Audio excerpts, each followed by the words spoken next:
కొండ రాజ్యంలో కలిసిపోయింది కదండి. చూడండి, కాలం ఎవరిని ఎటువైపు ఏ మలుపు తిప్పుతుందో ఎవరు ఊహించలేనిది. అయితే మనం పాఠ్యాంశంలోకి వస్తే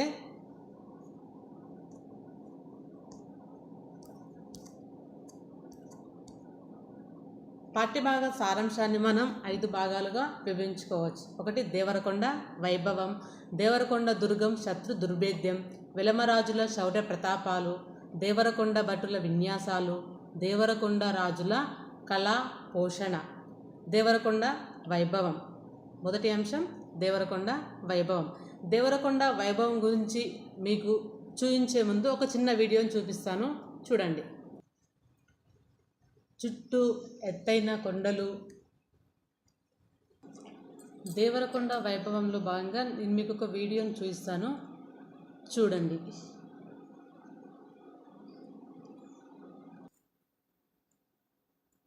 చూడండి, 7 కొండలను కలుపుతూ నిర్మించబడినదే ఈ దేవరకొండ కోట. ఇందులో శత్రువులకు కూడా చొరబడకుండా, వీలు లేకుండా అతి జాగ్రత్తగా ఈ కోటను నిర్మించారు. ఇవి అతిథి గృహాలండి, కవితా మందిరాలు. అయితే వచ్చిపోయే అతిథులతో కలకలలాడే అతిథి గృహాలు, వేదోచ్చారణతో, సిరిసిరి మువ్వల సవ్వడితో చేసే నాట్య విన్యాసాలు, సంగీత సాహిత్య సమ్మేళనాలతో రారాజుల తీర్పుల కోసం ఎదురుచూసేదే రాజప్రసాదాలు ఈ దేవరకొండ కోటలో ఉన్నాయండి. చూడండి, దాదాపు 500 మీటర్ల ఎత్తులో 520 ఎకరాల విస్తీర్ణంలో ఈ కోట నిర్మించబడి ఉంది. ఈ కోట లోపల 100 ఎకరాల భూమి సాగులో ఉండేది. అయితే ఇంకా వ్యవసాయం సాగు చేసుకోవడానికి అనువైన క్షేత్రాలే కాకుండా ఇంకా 9 ప్రధాన ద్వారాలు, 32 చిన్న ద్వారాలు, 23 పెద్ద బావులు, 6 పెద్ద కొల్లేరులు, 56 కోనేరులు, 6 చిన్న సరస్సులు ఉండేవండి. 13 ధాన్యాగారాలు, గుర్రపుశాలలు, నాట్యశాలలు, కవితా సమ్మేళనాలు జరిగే కవితా మందిరాలు, అలాగే రామాలయం, శివాలయం, హనుమాలయం, అనేక ఆలయాలు అందులో నిర్మించబడి ఉన్నాయి.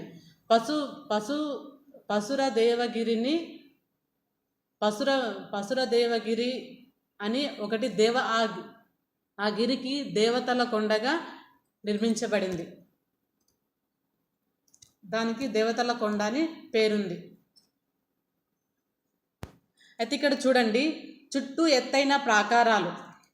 ఈ ప్రాకారం మలుపులో ఒక తన ప్రతిభని, తమ నైపుణ్యాన్ని, వెలుమను ప్రదర్శించారు.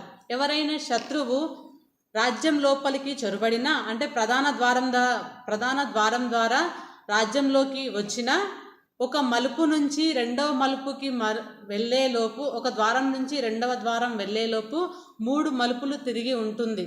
ఆ మెలికల మలుపులలో మన సైన్యం దాదాపు 100 మంది వరకు ఉండేలాగా గుహలను నిర్మించారు.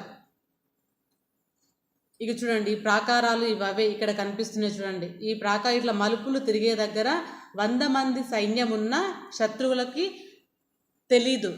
అట్లా శత్రువులు ఎవరైనా మొదటి ప్రాకారం నుంచి రెండవ ప్రాకారం వచ్చేలోపు వాటిని అక్కడనే మట్టు పెట్టేయొచ్చు అన్నట్టు. ఇది వెలమల నైపుణ్యతకు, కళా ప్రదర్శనకి ప్రతీక. అంతేకాకుండా శతాబ్దాలు గడిచిన చెక్కు చెదరని కట్టడాలు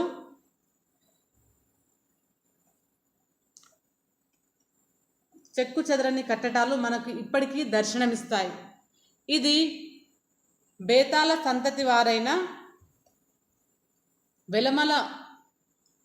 వెలమల కాలంలోనే ఎక్కువ ప్రాచుర్యంలోకి వచ్చింది.